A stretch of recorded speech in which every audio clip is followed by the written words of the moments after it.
से भैरव जवान अभी रिलीज होने वाला है, कितनी खुशी मिल रही है? इससे पहले भी आपने क्या था? ये पिक्चर जो ना आज रिलीज हो गया, ठीक है।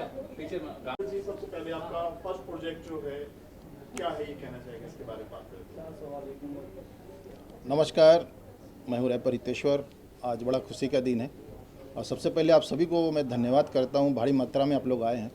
आज जो भी हूँ आप लोगों की वजह से हूँ, क्योंकि आप लोग ने काफ़ी कॉन्फिडेंस और प्यार दिया मुझे, तो उसके लिए बहुत बहुत धन्यवाद आप सभी मीडिया भाई कर्मियों के लिए। आज मेरा सॉन्ग रिलीज हुआ है, जिसका गाने का टाइटल नाम है जब से भैलू जवान। गाना तो उसमें हम मेरे गाने में साथ दी हैं हमारी मित्र हैं, दोस्त हैं अलीशा खान ने, जो कि टाइटल सॉन्ग गाया मेरे साथ ही इन्होंने गाया है। और इसमें काफ़ी सुंदर सुंदर 4 मॉडलें हैं, जिनका नाम है निकिता जी हैं और सोनिया जी हैं, शिवा शेख हैं और अंजलि जी हैं। तो इनकी बदौलत गाना नहीं बन पाता, तो उनको भी बहुत बहुत धन्यवाद देता हूँ मैं। और ऐसे तो बड़ा अच्छा लगता है कोई भोजपुरिया बादशाह बोलता है मुझे। आप ही लोगों ने ही मुझे नामकरण किया है भोजपुरिया बादशाह, तो ये भी एक बहुत बड़ा अचीवमेंट है और बहुत खुशी होती है। सर, सबसे बड़ी बात ये है, संजय भूषण पटियाला पहली बार प्रोड्यूसर बने हैं जी। तो 2 लोगों की पारी की शुरुआत हुई है, भोजपुरी में तो बहुत बड़ा नाम है, क्या कहना चाहेंगे इसके बारे में? जी, आज फर्स्ट टाइम नहीं किए संजय जी ने 2-3 गाने और किए हैं। एक इन्होंने प्रोड्यूस किया था उस गाने सुनो सुनो बबनी, जिसमें के गोस्वामी उसमें मॉडल थे, मेरे साथ थे। और उसमें उदेश मिश्रा जी थे, बेलू शंकर बेलू थे, भोजपुरी के जाने माने कलाकार है, बहुत बड़े बड़े लोग, ये लोग साथ में रहे हैं। तो इनके साथ काफ़ी अच्छा एक्सपीरियंस रहा है और काफ़ी और ये तो मुझे लगता है दूसरा या तीसरा गाना संजय जी के साथ। उनका प्यार मोहब्बत हमेशा मिलता रहता है। उनके साथ काम करके बड़ा मुझे अच्छा भी बहुत अच्छा लगता है। और डायरेक्ट किया है अपना शिवा देवनाथ जी ने, उनका सेकंड सॉन्ग है मेरे साथ उनके साथ, वो भी ज़बरदस्त उन्होंने डायरेक्ट किया है। तो ये लोग गुणी लोग हैं संजय जी, इन लोगों के लिए तारीफ़ करना मतलब तारीफ़ से भरे ऊपर, बहुत ऊपर की बात है इन लोगों के साथ। ये हों, शिवा जी हों, तो आई एम लकी। कितने अगर बात करें आपका जो पहनावा है, एक ड्रीम लेकर यूपी से यहाँ तक आए हैं, बिहार से, तो क्या बनना है अगर बात करें तो? जी, बनना तो वही है जो कपड़े में दिख रहा हूँ जो पहना हूँ क्योंकि ये जो शुरू से रहा है एक रैप एक अंदर घुसा हुआ है मेरे शरीर के अंदर, एकदम जिस्म में घुसा हुआ है रैपर बनने का। और एक बिहार से जुड़ा हूँ तो भोजपुरी और हिंदी मिक्स करके गाने गाता हूँ। कभी कभी पूरे भोजपुरी में भी हमने रैप किया हुआ है, बहुत सारे गाने हैं, 30 के ऊपर गाने हो गए और मैं 3-4 साल हो गया करते हुए। तो अभी उस लेवल पे है कि वो एक जो चाहिए उस लेवल तक भाई आप लोगों के माध्यम से लोगों ने जानते हैं लोग भी, बड़ा अच्छा लगता है। और नए नए कुछ एक्सपेरिमेंट करता रहता हूँ गाने में। अब जैसे ये है सब जैसे भैलू जवान, और लड़की जब हो रही है और हॉट बेब लग रही है, सुंदर खूबसूरत लग रही है कुछ पहनावा से, तो उसके ऊपर क्या कमेंट्स है, कैसे है, ये सब दिया हूँ। ये सब गाने हैं उसमें, काफ़ी इंटरेस्टिंग है। आप लोग जब हमारे ऑफिशियल चैनल है रैपर हितेश्वर का, वहाँ पे देखेंगे सुनेंगे, वीडियो ज़बरदस्त बना हुआ है, प्लीज़ आप लोग भी देखें वहाँ पे। बादशाह जी, अगर हम टाइटल की बात करें तो टाइटल यही क्यों रखा गया जब से भैलू जवान, इसके बारे में बताइए। अरे तो बच्चे के बाद लो जवाने ना होता है वो, तो जवान जैसे हो रहा है तो जवान मतलब खूबसूरत लग रहे हैं आप। तो लड़की जब भी आगे जवान हो रही है तो उसके ऊपर कमेंट्स के अच्छे वाले हैं, ख़राब नहीं, तारीफ़ किया जा रहा है लड़कियों को गाने के थ्रू। अगर पोस्टर में बात किया जाए और सामने बात किया जाए, एकदम आज जो है बहुत ही मतलब हैंडसम लग रहे हो, उसके पीछे क्या राज है? कुछ राज नहीं है इसमें, क्या है मतलब पहनावा है, पर्सनालिटी है, हो सकता है पर्सनालिटी ऐसी अच्छी हो मेरी, तो उसके हिसाब से मैं हैंडसम अच्छा लग रहा हूँ। और पहनावा ही सबसे बड़ी चीज़ होती है। देखिए अभी चश्मा देख लीजिए, ये सब देखिए, सब बड़े मेहनत से ढूंढ के लाया हूँ। आइडियल किसको मानते हैं क्योंकि जो लुक है आपका रैपर का एक स्टाइल होता है, रैपर का चलने का, बात करने का, चश्मा, टोपी, चेन, हर चीज़ अलग होती है जी। तो आप किसको अपना आइडियल मानते हैं? आइडियल तो हमारे बादशाह ही रहे। बादशाह कहीं ना कहीं मुझे लग रहा हूँ, तभी लोग भी बोल रहे हैं, और मुझे उनका गाना बहुत पसंद भी है। सॉफ्ट रैप करते हैं बादशाह, और मैं उन्हीं को आइडियल मानता हूँ। मैम से कैसे मुलाकात हुई, कैसे इससे टाई अप हुआ? अब एक इवेंट में मैम से मुलाकात हुई, और ये खुद एक खूबसूरत मॉडल भी हैं, एक्टर भी हैं और सिंगर भी हैं। तो मौका मिला इनको हमारे साथ एक काम करने के लिए। तो इन्होंने टाइटल गाना गाया है, जब से भैलू जवान सबके करेलू परेशान, तोरे आगे पीछे डोले लौंडे बुढ़े जवान, इन्होंने गाया है। हालांकि उनका गाना गा दिया मैंने। अलीजा जी, कितना गाना किस तरह का है और जुड़ते कैसे जुड़े? एक्चुअली मैं संजय भूषण पटियाला को बहुत सालों से जानती हूँ, क्योंकि हम एक ही शहर से हैं। पर थोड़ा सा मेरा अलग ट्रैक रहा, थिएटर वगैरह और एक्टिंग, सिंगिंग, क्लासिकल में सीखती भी हूँ। तो एक दिन अचानक हम मिले थे, तो इन्होंने कहा कि गाना है तो थोड़ा तुम अगर गा सकोगी तो मेरे लिए थोड़ा सा भोजपुरी डिफ़िकल्ट था उस मतलब मुझे बोलने में थोड़ा सा होती है डिफ़िकल्टीज़।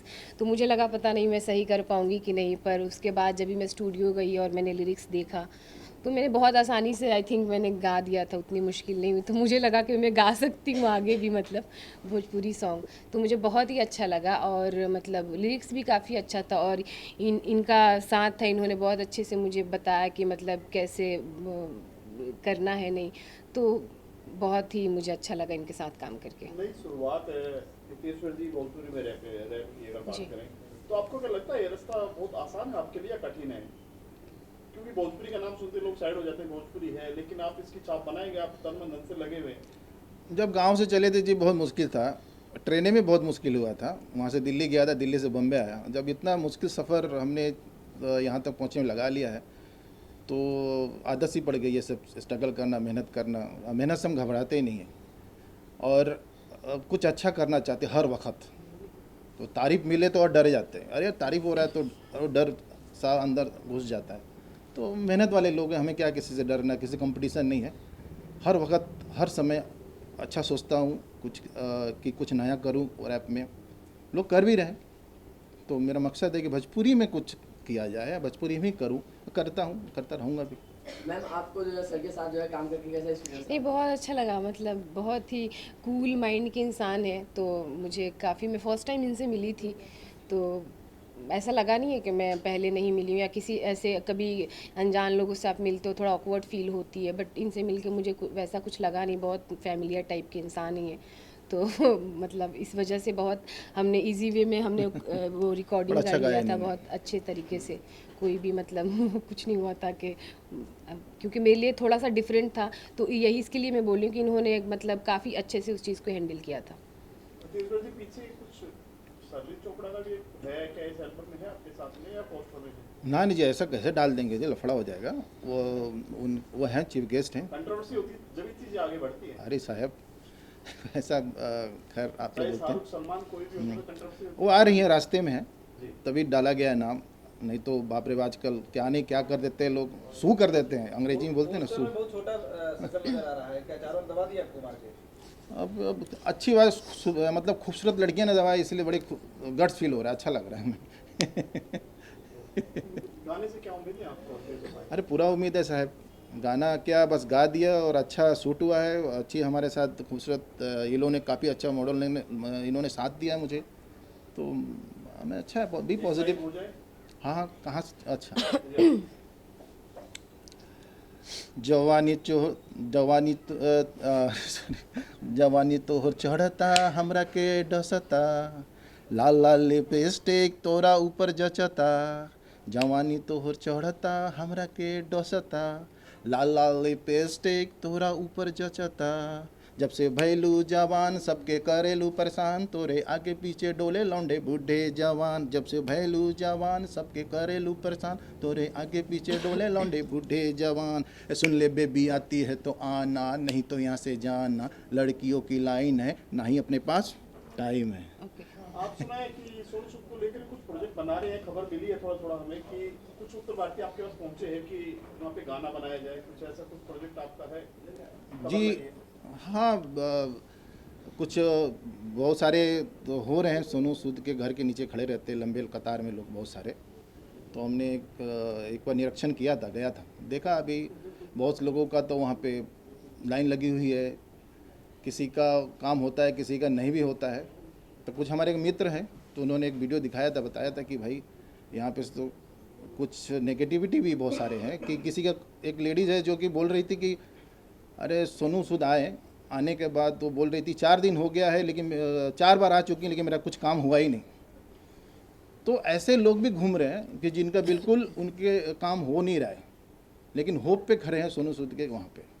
तो एक कुछ लाइनें क्या होगी उसके बारे में बताएंगे तो आप? हाँ, क्या लाइनें रहेगी कुछ? अरे ऐसा क्या, आप काहे कंट्रोवर्सी डलवा रहे हैं? आज मेरा गाना रिलीज हो रहा है, तो देखते हैं, क्योंकि बहुत सारे लोगों का वो जस्टिस मिलता भी नहीं है ना, लोग ऐसे ही खड़े रहते हैं। और हमारे एक मित्र हैं वहाँ पे, वो सबको समोसा खिला रहे थे, बताइए अब क्रेडिट भी किसको जा रहा है? सोनू सूद को जा रहा है। समोसा खिला रहे हैं, वो चाय पिला रहे हैं, उन्हीं के नीचे जो भीड़ लगी हुई है सोनू सूद के घर के नीचे, पानी पिलाए उन्होंने सबको। लोग आए, देखिए सोनू सूद के यहाँ से क्या क्या, देखिए सबको गरीबों के लिए खाना हो रहा है, पानी हो रहा है, लेकिन एक्चुअल वहाँ पे जो हमारे मित्र हैं, पवन जी नाम है उनका, वो सबको खिला रहे थे। तो ये बहुत बड़ी बात है। बादशाह जी, नेक्स्ट प्रोजेक्ट क्या रहेगा और किस तरह से रहेगा? ऐसे ही रहेगा एकदम हर तरीक़े से, जैसे होता है, जैसे दिखता हूँ एकदम अच्छा रहेगा। नया साल में भी कर रहा हूँ मैं, अभी थोड़ा टाइम है, 10-15 दिन के अंदर एक हैप्पी न्यू ईयर के ऊपर एक गाना कर रहा हूँ।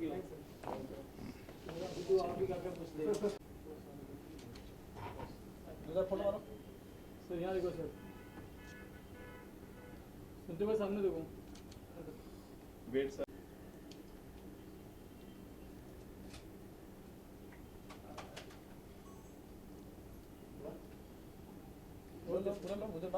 एक मिनट कैमरा बंद करता है।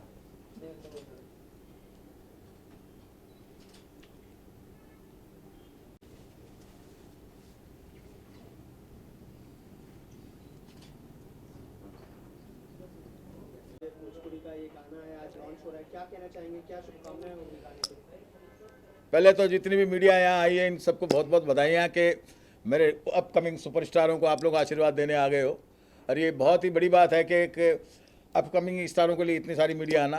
तो सबसे पहले तो मैं आप लोगों का धन्यवाद कहना चाहूँगा, संजय जी का धन्यवाद कहना चाहूँगा कि उन्होंने मुझे यहाँ बुलाया, और हितेश्वर जी को बहुत बहुत बधाइयाँ देना चाहूँगा। मेरे ख्याल से ये पहली मरतबा आपने प्रयास किया है भोजपुरी में। नहीं, 28-30 गाने हो गए हैं, मगर मैं तो आपका, क्योंकि जो हिट गाना आपसे सुना मैंने, तो वो आपका पहला ऐसा गाना है जो ब्लास्टर होगा, मतलब लोगों के जहन में हो जाएगा। तो मैं हितेश्वर जी को, अलीशा खान जी को, सोनिया जी को, निकिता जी को, ये जितने भी इसमें कलाकार लोग काम करें, इनको सबको बधाई देना चाहता हूँ। और मैं एक बात आप लोगों से ये कहना चाहता हूँ, एक संगीतकार होने के नाते जब कभी भी कोई म्यूज़िक की बात आती है तो बड़ा अच्छा लगता है।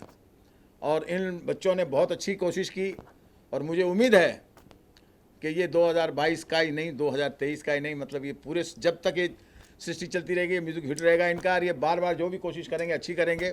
तो मैं चाहूँगा कि आप लोग जो भी लोग मुझे देख रहे हैं इस वीडियो में, वो इस गाने को सब्सक्राइब करें, सुने और औरों को भी सुनाएं। यही मेरी इन लोगों के लिए बहुत बहुत दुआएं हैं, आशीर्वाद हैं। सर, रैप के इस दौर को कैसे देखते हैं आप?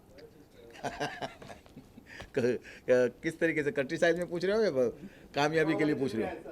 मतलब जैसे देखो, ऐसा मैं आपको सबसे पहले तो एक बात ये बताना चाहता हूँ कि रैप जो साउंड है या जो स्टाइल है, ये आज के ज़माने का नहीं है। आज से 10,000, 20,000, 50,000 साल पुराना है। वो मैं अभी आपको एग्जांपल भी देना चाहता हूँ, क्योंकि मैं बेसिकली डांस मास्टर हूँ। तो मैं आपको बताता हूँ कि रैप पैदा कहाँ से हुआ। लोग बोलते हैं ना कि संगीत, ये रैप बाहर गाँव से आया, कहीं से नहीं आया, ये हमारे अपने छंद हैं। और मैं आपको शिव तांडव तो आपने सुना हुआ, ये जटा कटा है संबर में ब्रह्मन नलिम पनीर जरी विलोल विचर। इसी तरीके से एक हनुमान तांडव है, तो अब उसी से रैपर बना है। हनुमंत की लपेट दल गुरु की चपेट दल दुत को तपेट चरपेट चाकर नान बजे न कचर दत होत खटाखट गिरे से न फटाफट पटी पटी बारी कभी को किल लकार खिल्ले जो हो जिल लकार पड़ी भेड़ पिल्ला कार कटे राक सनीता तह तेज को कुमार करी को बिस्मार वीर लखन कुमार झुकी जारी की रवा।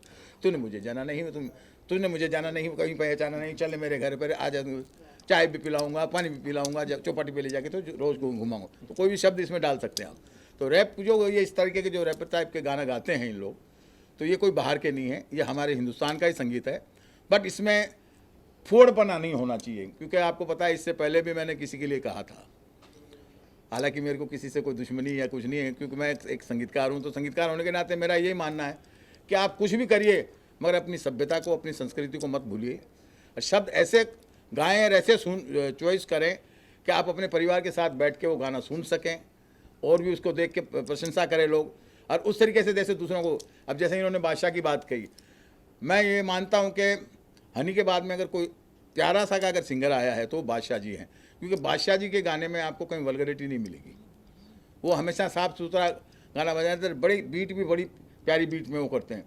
तो अगर ये उनको फॉलो करके करने तो मुझे लगता है कि भविष्य इनका बहुत उज्जवल है। जिस तरीके से बादशाह ने आज अपना एक मुकाम बनाया है इंडस्ट्री में, वैसे ये दोनों भी अपने इस इंडस्ट्री में मुकाम बनाएंगे। और इस सबको ये मेरी दुआ है इनको।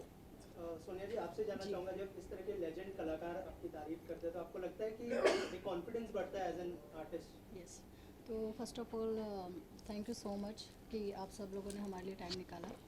और मैं हूँ सोनिया प्रजापत। जैसा कि आप बोल रहे हैं कि लेजेंड के साथ और जब हमारे लिए कुछ तारीफ़ें करते हैं ये, तो डेफिनेटली बहुत प्राउड फील होता है और हमें आगे बढ़ने का प्रोत्साहन मिलता है।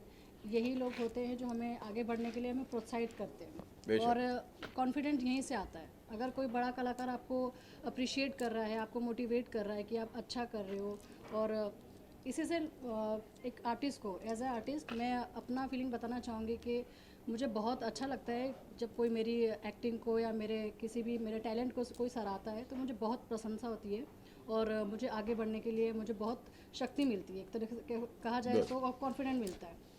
तो या आई एम सो प्राउड और आई एम सो ब्लेस्ड कि मैं आज यहाँ पे हूँ आप सब लोगों के सामने, और thank you so much. Sir के साथ काम करने का एक्सपीरियंस कैसा? बिल्कुल, हितेश्वर बहुत टैलेंटेड इंसान है और मैंने इनके साथ फर्स्ट सॉन्ग किया है ये, जो कि रैप सॉन्ग है, और सुनने के बाद मुझे काफ़ी ये लाइक बहुत अच्छा लगा। बहुत अच्छा सॉन्ग है, शूट बहुत अच्छा हुआ है और हमने मस्ती मस्ती में पूरा शूट निपटा दिया। और आई एम सो ब्लेस्ड कि ऐसे कलाकारों के साथ मुझे काम करने का मौका मिला है। और हमारे संजय जी और शिवनाथ जी बहुत अच्छे लोग हैं जिनके साथ मैं जुड़ी हूँ, और भगवान से यही दुआ करती हूँ कि हम लोग ऐसे ही काम करते रहे और आगे बढ़ते रहे। Thank you. Thank you. मगर एक बात मैं आप लोगों से कहना चाहूँगा, खास करके संजय भूषण जी के लिए, ये जिस दिन से मेरी इनकी मुलाकात होगी, बरसों हो गए हम लोगों को साथ में काम करते हुए, और इन्होंने जिस चीज़ को प्रमोट किया है या जिसके साथ जुड़े हैं वो हमेशा हिट रही है। वो चाहे फिल्म हो, चाहे कोई ऐड हो या कुछ भी हो। तो मुझे फुल उम्मीद है कि जब से भैले जवान, ये भवलू जवान, तो अब जब से भवलू जवान ये एल्बम बहुत चलेगा। तो इसके लिए मैं संजय जी को भी बहुत बहुत बधाइयाँ देना चाहता हूँ। Thank you. Thank you sir. अब लल्लू के बारे में, हितेश्वर जी के बारे में और संजय भूषण, साथ में आपके डायरेक्टर जो शिवा देवनाथ के बारे में, निकिता जी आप बताइए। नमस्कार, मैं निकिता शर्मा राजपुरोहित। आज हमारा पोस्टर लॉन्च है यहाँ पे फर्स्ट, एंड मैं बहुत खुश हूँ। एंड सर हमारे साथ है, रैप उन्होंने किया हितेश जी ने। सो हैप्पी आज के हम यहाँ पे, आप सब लोग यहाँ पे हमारे लिए हैं, उसके लिए thank you so much. Shiva ji आप बताइए। सबसे पहले मैं नमस्कार करना चाहूँगी सारे टेक्नीशियन टीम का, और मैं ये कहना चाहती हूँ संजय भूषण जी का शुक्रिया अदा करना चाहती हूँ। उन्होंने मुझे यहाँ पर बुलाया और कास्ट किया, और शिवा देवनाथ जी ने मुझे बहुत ही अच्छा कोऑपरेट किया, और मैं फर्स्ट टाइम रैपर सॉन्ग की हूँ। और हितेश्वर जी के साथ काम करके मुझे बहुत अच्छा लगा, बहुत मज़ा आया। ज़रा भी मुझे डर नहीं लगा, ऐसा लग रहा था कि मैं जाऊँगी पता नहीं कैसे कर पाऊँगी, बट मुझे बहुत अच्छा लगा। और बस मैं उनका शुक्रिया अदा करना चाहती हूँ। बस मैं ये चाहती हूँ ये गाना बहुत ही आगे जाए और खूब तरक्की हो। मतलब बिल्कुल बिल्कुल, निकिता जी को, शिवा जी को मैं बहुत बहुत बधाइयाँ देना चाहता हूँ। और सबसे बड़ी खुशी की बात तो यह है कि आज यंग जनरेशन में जो गाने की जो लालसा जागी है, लेकिन आप भी यंग लग रहे हैं। क्या बात करो यार, ये तो कमाल हो गया। मैं तो ये तो इनका रिफ्लेक्शन मुझ में आ रहा है, क्योंकि इसमें इसीलिए तो मैं बाबा बन के हर जगह आ जाता हूँ कि लोग बाग मुझ पर शक ना करें। मगर बहुत अच्छा हुआ। और ये लोग जो मेहनत कर रहे हैं, नए बच्चे, आज मैं समझता हूँ युग जो आ रहा है संगीत का या म्यूज़िक का, क्योंकि अभी देखिए फिल्म में तो जल्दी से किसी को ब्रेक मिलता नहीं है, या दूसरी फिल्मों में और कहीं मिलता नहीं, मगर इस बहाने अगर जो मिलता है ब्रेक, और उसमें जो काम करने का, लोगों को अपनी कला दिखाने का जो मौका मिलता है, तो उसके लिए मैं पूरी टीम को बहुत बहुत बधाइयाँ दूंगा। और निकिता जी और शिवा जी को भी बहुत बहुत बधाइयाँ दूंगा कि जो सपना लेके ये इस एल्बम से ये आगे चल रही हैं, ईश्वर अल्लाह भोलेनाथ इनकी वो कामना पूरी करें। लेकिन सर आज के समय में एक जो सबसे बड़ी विडंबना ये है कि म्यूजिक जो है लंबा नहीं चलता। जैसे आपके गाने हैं, जिद्दी के गाने हो या अफलातून के, अभी भी सुनते हैं लोग। जी हाँ। आज के गाने का लॉन्गेटिविटी जिसको कहते हैं, लंबाई जो होता है, होता नहीं। सर उसका कारण कई हैं। मैं वही कहना चाह रहा हूँ कि हमने सबसे पहले हमारी संस्कृति को नहीं भूलना चाहिए और हमारे संगीत को नहीं भूलना चाहिए। और जब हम लोगों ने जब काम किया तो जाहिर सी बात है कि उस वक्त डायरेक्टर, प्रोड्यूसर राइटर हम लोग सब बैठ के बहुत मेहनत करते थे, आज वो मेहनत होती नहीं। मगर अब जो ये प्राइवेट गाने आने लग गए हैं, इनका क्या है कि एक दायरा होता है, क्योंकि ये जब तक टीवी पे चलते हैं जब तक ये रहते हैं, और फिल्म का क्या दायरा बहुत लंबा है, वो मतलब एक साल नहीं, वो सालों साल चलती रहती है। तो उस बहाने वो हमारे म्यूज़िक यहाँ तक चलता है यार, वो अच्छे थे और अच्छे बने, और हमने कोशिश की अच्छा करने की।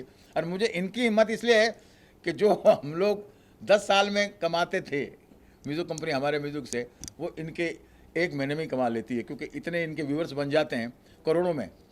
तो आज का टेक्निकल जो स्टाइल है वो ज़्यादा है, तो उसमें ये कामयाब ज़रूर होते हैं। और रही बात, देखिए अब इस टाइप का जो म्यूज़िक होता है, तो मैंने कहा ना, उसकी उम्र भले ही लंबी ना हो, पर जितने दिन भी वो चलता है तो वो लोगों को एक सुकून देता है। निखिला जी, आप बताइए, आपका जो कलाकार के तौर पे सफर शुरू हुआ, कहाँ से शुरू हुआ, क्या किया आपने, आगे क्या करने वाले हैं? एक्चुअली मेरा सॉन्ग ये फर्स्ट है। पहले मैं मॉडलिंग किया है, मैंने रैम्प शोज़ किए, मैंने एक्टिंग या मैंने शोज़ नहीं किए हैं, मतलब मूवीज़ वगैरह नहीं किए हैं। फर्स्ट टाइम किया मैंने सॉन्ग मूवी। निकिता जी, आप रहने वाली कहाँ के हैं? मैं राजस्थान से हूँ। तो भोजपुरी गाने करके कैसा लगा, क्या इनके बारे में कुछ कहना चाहेंगे? भोजपुरी सिनेमा, भोजपुरी हाँ, फर्स्ट टाइम मैंने भोजपुरी सॉन्ग किया है और मुझे बहुत अच्छा लगा, एंड पूरी टीम बहुत अच्छी थी। बाकी संजय सर अच्छे हैं, हितेश जी भी बहुत अच्छे हैं। भोजपुरी सिनेमा इंडस्ट्री किसी को जानती हैं आप? बिग से कुछ स्टार? हाँ, जानती हूँ, नीरवा जी को जानती हूँ मैं, बाकी क्या बोलते हैं वो कसारी है, केसरी जी को जानती हूँ, संजय भूषण जी को जानती, भूषण जी को नहीं जानती। संजय भूषण। कभी आपने देखे हैं भोजपुरी फिल्मों का कोई गाना या म्यूजिक या फिल्म? हाँ, वो लगा लिपस्टिक वाला फेमस ज़्यादा मैंने सुना है बहुत। लगाई ले लिपस्टिक आओ। हाँ हाँ, उनका नाम पवन सिंह है। पवन सिंह वो मेरे फेवरेट एक्चुअली। हाँ, पवन जी से कुछ कहिए, कहिए कि भाई मैं भी आपकी बिरादरी में आ रही हूँ। सॉन्ग करना चाहती हूँ उनके साथ सॉन्ग नहीं करना मैं, ये इसका इन दोनों का ये कहना है कि जो उन्होंने किया था, होली का किया था एक बार, जो थी आई थिंक फॉरेनर सी, उस टाइप का कुछ वैसा। नहीं, तो ये आपके साथ मतलब मैं पवन जी से भी कहना चाहूँगा, कसारी जी से भी कहना चाहूँगा, पवन सर से। और आप लोग ये नए नए कलाकारों को भी मौका दीजिए, क्योंकि ये लोग भोजपुरी फील्ड में कुछ नया करना चाहते हैं। तो मैं चाहूँगा कि आप लोग इनके साथ भी काम करें, इनको भी आगे बढ़ाएं। सरवा पे पगड़िया बांध ले, कंधवा पे कुलड़िया दिर ले, आगे आगे बैला चले, पाछे से किसनवा खितवा जाला रे। तुमने तो मेरे साथ में 2 कन्याओं को बिठा कर मैं तो हीरो बन गया यार। क्या बात है, चेनें बढ़ती जा रही हैं आपकी हैं? के बाद आपकी एक के बाद एक चेन बढ़ती जा रही है। ये आप लोगों की दुआएं हैं भैया। और मैं एक बात कहना चाहूँगा कि मैं शुरू से ही मलंग टाइप का मेरा नेचर रहा है, अपने में मस्त रहने वाला, तो उस हिसाब से मैं रहता हूँ। तो आपको जो भी ज़्यादा दिखे अच्छा ही दिखे। Thank you so much. अब आ जाओ ना आप भी, तो आ जाओ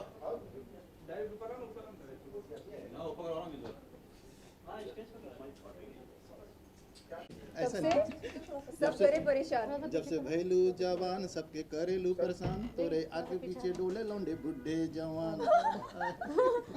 थोड़ा सा पीछे आ जाओ प्लीज। आओ ना भाई, आइए ना, ऊपर आइए ना, आ जाओ, आ जाओ।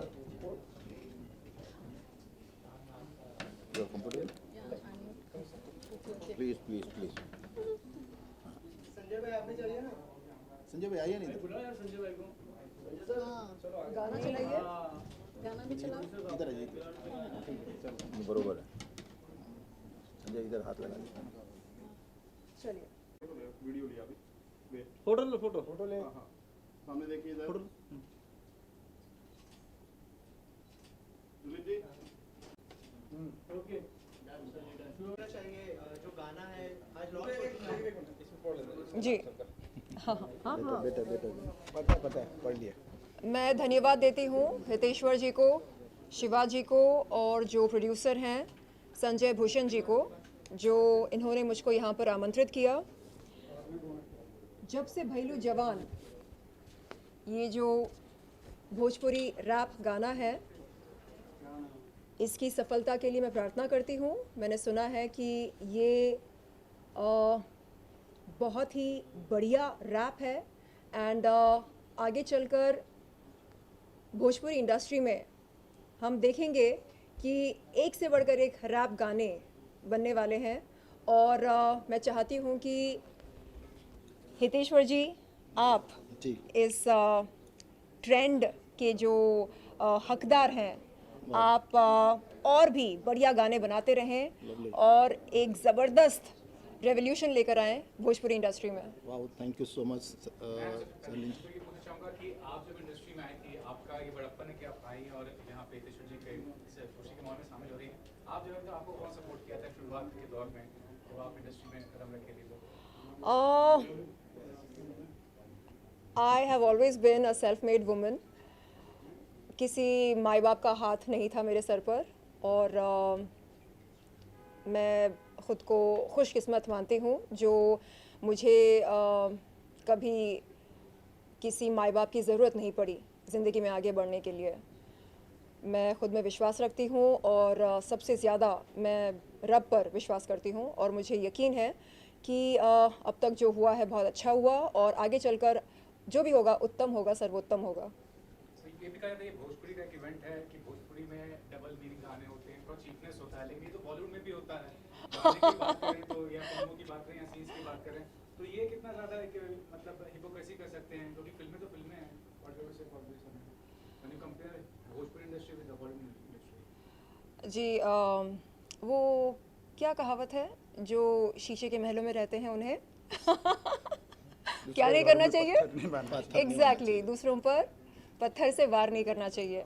तो बॉलीवुड इंडस्ट्री के जो गाने होते हैं उनमें कितने डबल मीनिंग्स होते हैं ये हम सबको पता है और मेरे ख्याल से जब तक लोगों को मज़ा आ रहा है और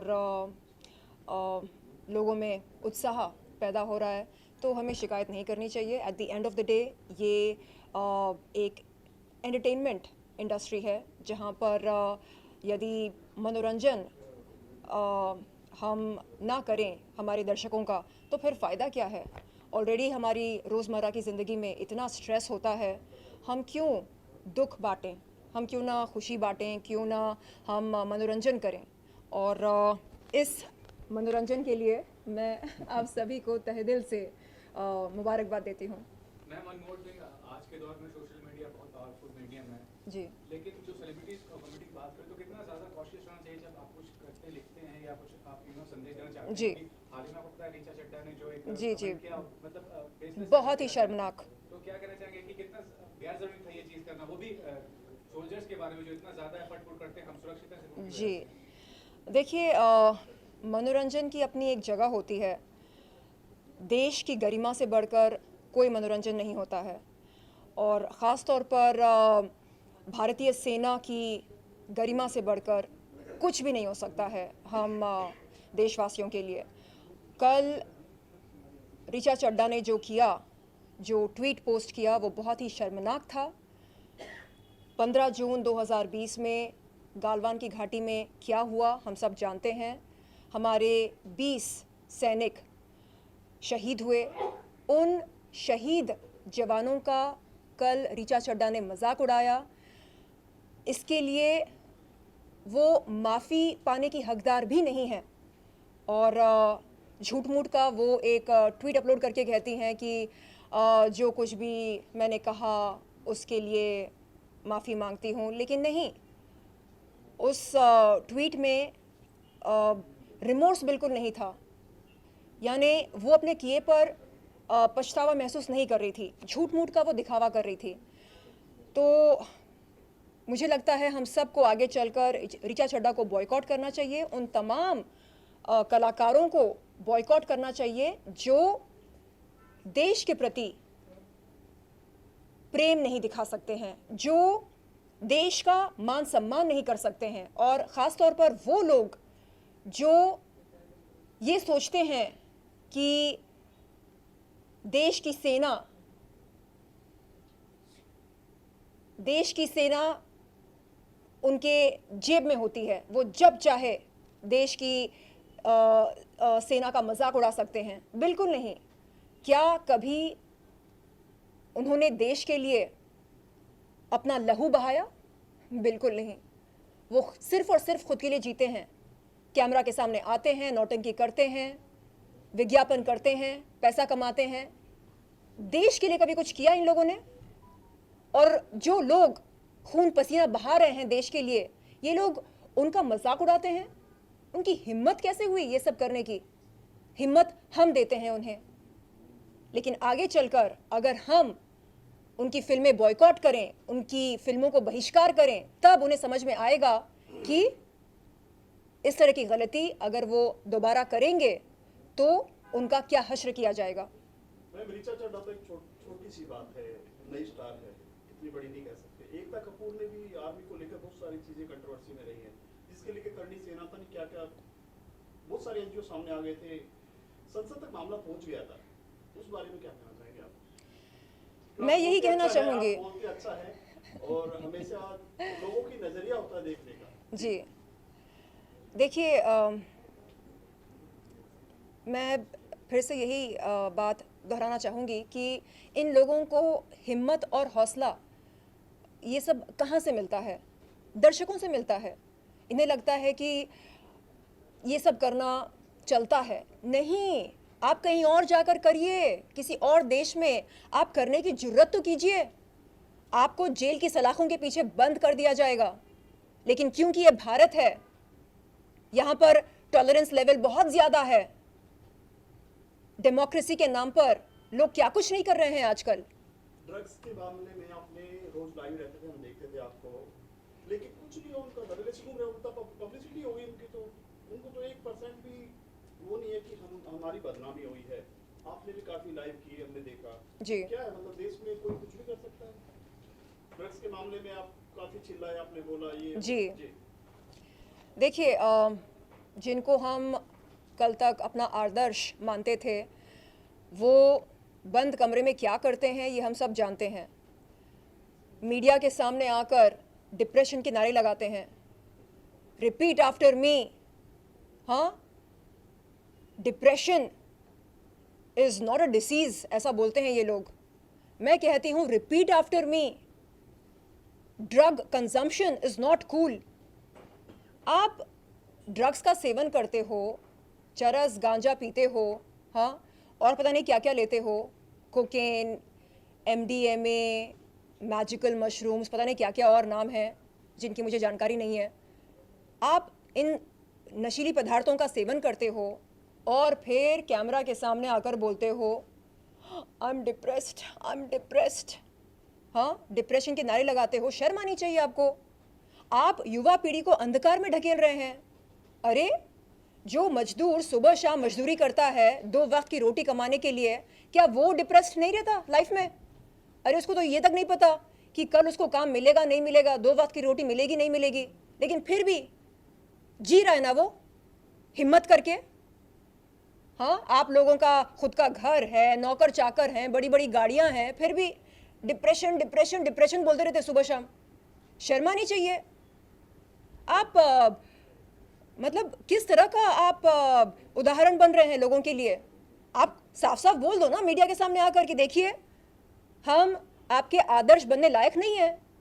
साफ साफ ये बात बता दो, तो कोई आपसे ये उम्मीद नहीं रखेगा कि आप एक रोल मॉडल की ज़िंदगी बिताएं।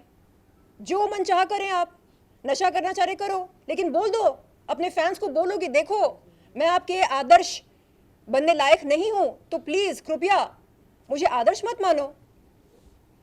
मैम, श्रद्धा मर्डर केस को लेकर क्या कहना चाहेंगी? देखिए, कल श्रद्धा जी के लिए मैं एक कैंडल मार्च में भाग लेने वाली हूँ। जो उनके साथ हुआ वो बहुत ही गलत हुआ। किसी इंसान को ऐसी मौत नसीब ना हो। लव जिहाद को एक्ट ऑफ टेररिज्म का करार देना चाहिए। जिस तरह से आफ्ताब पूनावाला ने श्रद्धा वालकर जी को प्यार के जाल में फंसाकर उनसे झूठ मूठ का प्यार व्यार किया, उसके बाद उनको उस रिश्ते से बाहर निकलने नहीं दिया और रोज़ाना उनके साथ खिटपिट करते थे, मारपीट करते थे, और जब वो बेचारी वो दर्द नहीं बर्दाश्त कर सकी, वो निकलना चाह रही थी उस रिश्ते में से, लेकिन उसको निकलने नहीं दिया गया। और ये तक हमें पता चला है कि श्रद्धा वालकर जी ने मुंबई पुलिस को ये बताया, ये शिकायत दर्ज की कि उन्हें डर है इस बात का कि आगे चलकर उनका प्रेमी आफ्ताब पूनावाला उनके शव के टुकड़े करके उन्हें ख़त्म कर देगा, और जिस बात का डर था वही हुआ। मैम, जब भी मुंबई पुलिस को जब भी लेटर मिला था, क्या नहीं लगता था मुंबई पुलिस को इस पर जो है एक्शन लेना चाहिए था? बिल्कुल, ये कोई नॉन कॉग्निजेबल शिकायत नहीं है। कॉग्निजेंस लेनी चाहिए थी इस शिकायत की, एफआईआर दर्ज करना चाहिए था आफ्ताब पूनावाला के खिलाफ, लेकिन ऐसा नहीं किया मुंबई पुलिस ने, क्योंकि उस समय शायद मुंबई पुलिस बहुत व्यस्त थी ये वसूली के कार्यक्रम में बहुत व्यस्त थी हमारी मुंबई पुलिस। अभी भी आफ्ताब जो है बयान चेंज कर रहे हैं, पुलिस को सच्चाई पूरी नहीं बता रहे हैं, इसलिए पॉलीग्राफ टेस्ट और नार्को टेस्ट होने वाला है उनका। क्या कहना चाहेंगे, इस पर सच्चाई निकल सकती है? देखिए, मैं चाहती हूँ कि बहुत जल्द वो तमाम बातें आफ्ताब पूनावाला उगल दे जो अभी तक वो अपने दिल में दबा कर रखा है, जिसकी जानकारी पुलिस को नहीं है। अभी ये समझ में नहीं आ रहा है कि श्रद्धा जी के शव के टुकड़े आरी से किए गए थे या किसी किचन नाइफ से किए गए थे। वो जो वेपन था वो क्या था, आरी था या कोई छुरी थी, क्या था वो? तो जब तक वो वेपन ना मिल जाता है तब तक मेरे ख्याल से ये साबित कर पाना कि हत्या कैसे हुई और जो वेपन यूज़ किया गया था वो क्या था असल में, उस पर फिंगरप्रिंट्स मिलते हैं नहीं मिलते हैं, एंड जो हड्डियां मिली हैं श्रद्धा जी की वो उसमें डीएनए का सैंपल मैच होता है कि नहीं होता है, ये सब जो कड़ियां हैं इन्हें जोड़ना बहुत ज़रूरी है। तो मैं प्रार्थना करती हूँ कि बहुत जल्द दिल्ली पुलिस एकदम पुख्ता सबूत इकट्ठे कर सके आफ्ताब पूनावाला के ख़िलाफ़, ताकि उनको सज़ाए मौत दिया जा सके। 22 तारीख को खुद जो है आफ्ताब ने जो है खुद जो है कबूला, हाँ मैंने मर्डर किया था गुस्से में आके। क्या लगता है नहीं, गुस्से में आकर कोई किसी इंसान के 35 टुकड़े नहीं कर सकता है। ये एक सोची समझी सुनियोजित साजिश के तहत अपराध किया है, और ये हम सब समझते हैं, जानते हैं। पुलिस भी इस बात से मतलब पुलिस को ये जानकारी है कि हाँ ये एकदम गुस्से में आकर करने वाली कोई हरकत नहीं है। बहुत ही इत्मीनान से उसने किया था, और उसने ये भी कहा कि बीच बीच में ब्रेक लेकर वो फिल्में भी देखता था। शिवा भाई, आप क्या कहेंगे? आप निर्देशक हैं इसके, और हितेश जी के बारे में जिनका ये एल्बम है, और शर्लिन मैम जो आई है इतना बहुमूल्य समय निकाल के। शर्लिन जी को बहुत बहुत शुक्रिया, बधाई की, और आपको शुक्रिया मेरी तरफ से कि आप मेरा एल्बम के लिए आए हैं। और दूसरी बात कि फर्स्ट टाइम मैं तो एक जर्नलिस्ट हूँ, फर्स्ट टाइम में एक गाना मैंने कोरियोग्राफी किया और डायरेक्शन भी किया। अभी देखते हैं आगे कितना मतलब दर्शक कितना उसको पसंद कर पाए। और हितेश सर जी का 2 गाना हमने बनाया है, अभी पहले भी एक गाना बनाया था, दूसरा गाना है। अभी अगर दर्शकों को इसको अच्छा लगे, हमारा कोरियोग्राफी या तो गाना अच्छा लगे, तो ऐसा बनते रहेगा। मैम, लास्टली ये जानना चाहूँगा कि एक्चुअली ये राइट प्लेटफॉर्म नहीं है, लेकिन 5 डेज बिफोर क्या चार्जशीट दायर हुई है राजकुंद्रा आपके और पूनम पांडे के खिलाफ ऑप्शन को सेपरेट करने के लिए? देखिए, जहाँ तक मुझे जानकारी है, एक चार्जशीट मुंबई पुलिस ने दाखिल की, और उसमें एग्जैक्टली क्या लिखा है, किसको आरोपी बताया है, किसको विक्टिम बताया है, ये मालूम करना बहुत ज़रूरी है। उसके बाद हम यानी मेरी लीगल टीम डिस्चार्ज अपील के लिए फाइल करेगी। मैम, अगर बात करें आज आए हैं जी, आप भोजपुरी में पवन सिंह के साथ काम करने के लिए काफ़ी सुना जा रहा है कि फिल्म करना चाहते हैं, क्या कहना चाहिए उस बारे में? खबर है ये? ऐसा कुछ नहीं है, बट यस, अगर कोई अच्छा ऑफर मिलता है देन व्हाई नॉट। मेरे ख्याल से कोई इंडस्ट्री किसी से छोटा या बड़ा नहीं है, और मैं काम का सम्मान करती हूँ, अगर कोई अच्छा किरदार मिले मैं उसे बखूबी करना चाहूँगी। आपकी नज़र में भोजपुरी में कौन है जो एक ड्रीम हो कि उसके साथ काम करना है? बड़े बजट की फिल्में भोजपुरी में भी, ऐसा नहीं है, छोटी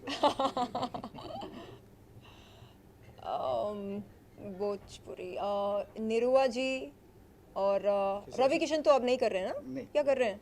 अभी नहीं करते हैं बीच में। अच्छा, बीच बीच में करते हैं जब समय मिलता हो। तो अभी आजकल कौन चल रहे हैं वहाँ पर? खेसारी,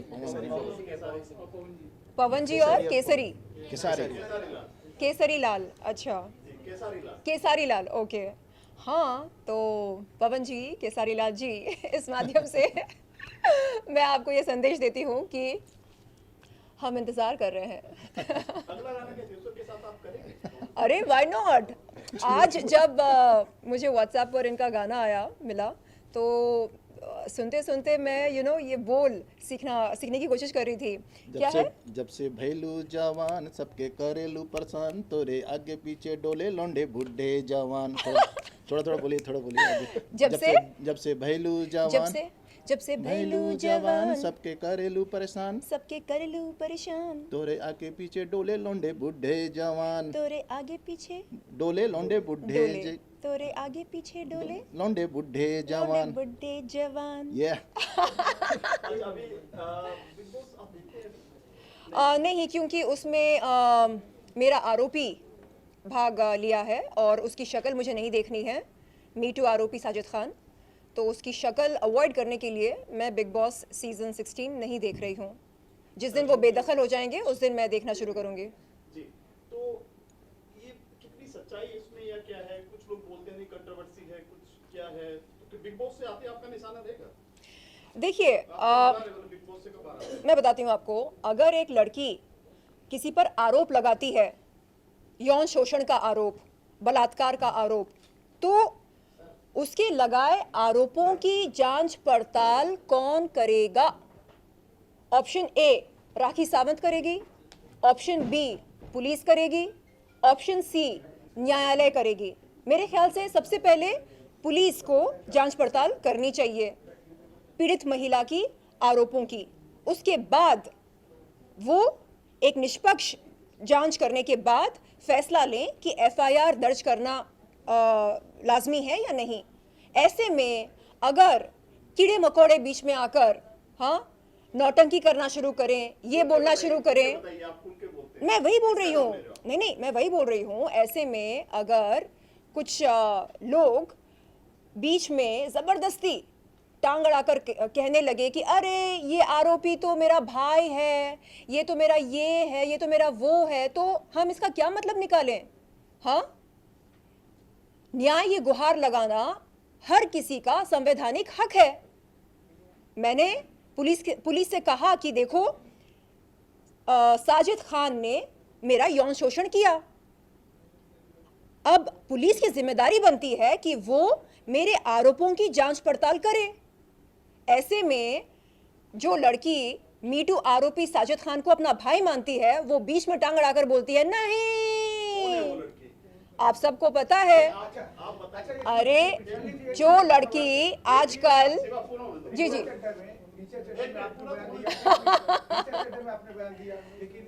सबने रीचा चड्ढा के ऊपर पूरे आर्मी को अपमान किया, लेकिन राखी का अभी तक एक स्टेटमेंट नहीं आया रीचा चड्ढा के खिलाफ। क्या कहेंगे? उसको पता भी है कि ऋचा चड्ढा ने किया क्या? मतलब ये होना चाहिए ना समझने के लिए कि देश में क्या हो रहा है। दिखता है तो दिखता है मैडम, आजकल कुछ भी बोल जाते हैं। जो कुछ लोग है जो एयरपोर्ट से घूम के वापस आ जाते हैं। नहीं, उससे जाकर पूछो कि क्या उसको पता है कि गालवान क्या है। 2020 में गालवान में क्या हुआ था, इस बात की जानकारी है या नहीं?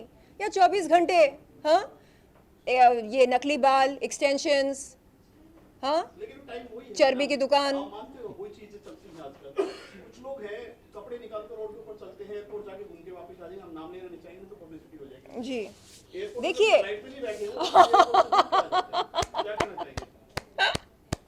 फ्लाइट में नहीं बैठते लेकिन एयरपोर्ट घूमकर आ जाते हैं।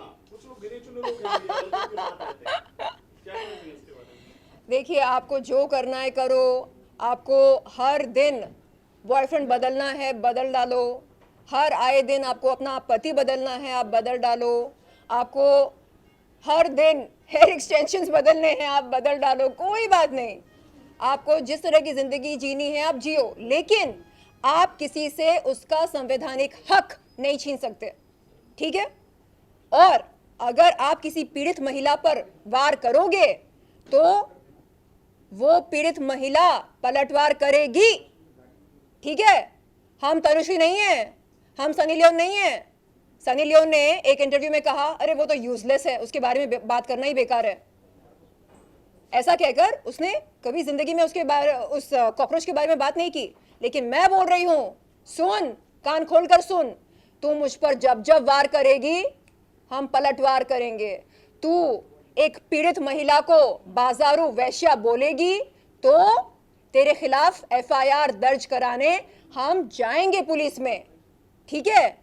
और आप सब सुन लीजिए एक बात, एक दलाल हर महिला में एक वैश्या की तलाश करता है, एक वैश्या को खोजता है। हाँ, तो अगर किसी को किसी महिला को वैश्या बोलना हो तो वो समझ ले कि वो कौन है, क्योंकि ऐसी हरकत एक दलाल ही करता है। अगला स्टेप क्या है आपका? आखिरी सवाल, अगला स्टेप क्या है आपको? पुलिस ने आपकी सुनी आपकी? जी देखिए, जब मैं अंबोली पुलिस गई थी, अंबोली पुलिस ने कहा कि ये बंदी बहुत ही गंदी बातें आपके खिलाफ बक रही है। मैंने कहा सर आप प्लीज़ अलीबाग पुलिस में ज़रा कॉल करके पता लगाइए ना कि क्या ऐसी घटना कभी घटी या नहीं। मीडिया के सामने आकर बोलती है सुनो सुनो सुनो। मैंने अलीबाग पुलिस ने शर्लिन चोपड़ा को रंगे हाथ पकड़ लिया, पता है क्या करते हुए? वैश्य व्यवसाय करते हुए पकड़ लिया। तो अलीबाग पुलिस को अंबोली पुलिस ने कॉल करके पूछा कि बताइए इस बात में कोई सच्चाई है कि नहीं। अलीबाग पुलिस ने कहा कि हमारे पास तो इस तरह की कोई FIR है ही नहीं जिसमें शर्लिन चोपड़ा का नाम दर्ज हो बतौर आरोपी, ऐसी कोई FIR है ही नहीं। तो वहीं पर दूध का दूध पानी का पानी हो गया। आप अनुमान लगा सकते हैं कि ये लड़की सुबह शाम अपनी काल्पनिक दुनिया में जीती है। हाँ सरलिन जी, आपको भविष्य में राजनीति में पॉलिटिक्स में आने का विचार है? क्योंकि आप काफी अच्छा बोल लेती हैं। मुझे लगता है कि काफी आप ऊंचाई पे जाएंगी अगर पॉलिटिक्स में आती हैं। आपका मैं भी दिल्ली से हूँ और रात दिन मैं अच्छे अच्छे नेताओं के साथ रहता हूँ। जी। तो वो सब कला है आपके अंदर जो काफी अच्छा आप कर सकती हैं। आप बताइए क्या आपका विचार है? धन्यवाद जो आपने इतना अच्छा सोचा मेरे बारे में। जी, मैं चाहूँगी कि बहुत जल्द किसी ना किसी पार्टी के साथ जुड़कर देश की राजनीति का हिस्सा बनूं। और राजनीति के बाहर रहकर दोष देना बहुत आसान होता है, अरे सरकार ये नहीं कर रही है, वो नहीं कर रही है, ऐसा वैसा। लेकिन राजनीति के अंदर जाकर राजनीति का हिस्सा बनकर देश के लिए कुछ करना और समाज के लिए कुछ भला करना, ये मेरे ख्याल से अब ये मेरे जीवन का लक्ष्य बन चुका है। हमारे बिहार में एक पार्टी है लोक जनशक्ति पार्टी जी, जिसके अध्यक्ष हैं चिराग पासवान जी। जी स्वर्गीय रामविलास पासवान जी के सुपुत्र हैं जी, और लोकसभा मेंबर हैं जी। क्या आप उनके पार्टी से जुड़ना चाहेंगे? क्योंकि बिहार में आज की डेट में काफी उनका डिमांड है और आने वाले समय में हो सकता है बिहार के मुख्यमंत्री भी बने। अच्छा। और एक वो आप भी पहले वो अभिनेता भी थे। अच्छा, उनकी पार्टी में कितने MLAs हैं? काफी सारे हैं और अच्छा। काफी अच्छा पार्टी उभर के आ रही है। ओके। ये मैसेज मैं उनको दूंगा, आपका कुछ है बिहार की राजनीति में या देश की राजनीति में जुड़ने का? जी, मेरे कई दोस्त ऐसा कहते हैं कि मुझे राजनीति का, क्योंकि ये मैसेज है ना जी जी, वो दिल्ली के लगभग हर पॉलिटिकल पार्टी के पास। ओके। तो जी, मेरे दोस्त भी कहते हैं कि मैं राजनीति का हिस्सा बनूं और मैं बहुत जल्द बनना चाहूँगी और देश के लिए कुछ अच्छा करना चाहूँगी, ख़ास तौर पर पीड़ित महिलाओं के लिए, उनके लिए मैं आवाज़ उठाना चाहूँगी। और coming back to the event, Hitesh ji मन ही मन सोच रहे हैं, हे भगवान बात कर लो मेरे प्रोजेक्ट के बारे में। तो प्लीज़ आप गाइए और हम सभी लड़कियां ठुमके लगाएंगी। आओ जी, चलिए अच्छा चलिए शुरू कीजिए। लोग एक मिनट पहले फोटो ले भाई हमको तो छुआ दिया यार हाँ स्टेप स्टेप टाइम है जवानिया तो चढ़ता हमरा के डसता लाल लाल लिपस्टिक पूरा ऊपर जचता ये है क्या बात है नाचने का मन कर रहा है और इधर प्ले कीजिए।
इधर देखो कुछ होने वाला नहीं है सर, मत किया जाता राखी के खास आदमी दिलीप भाई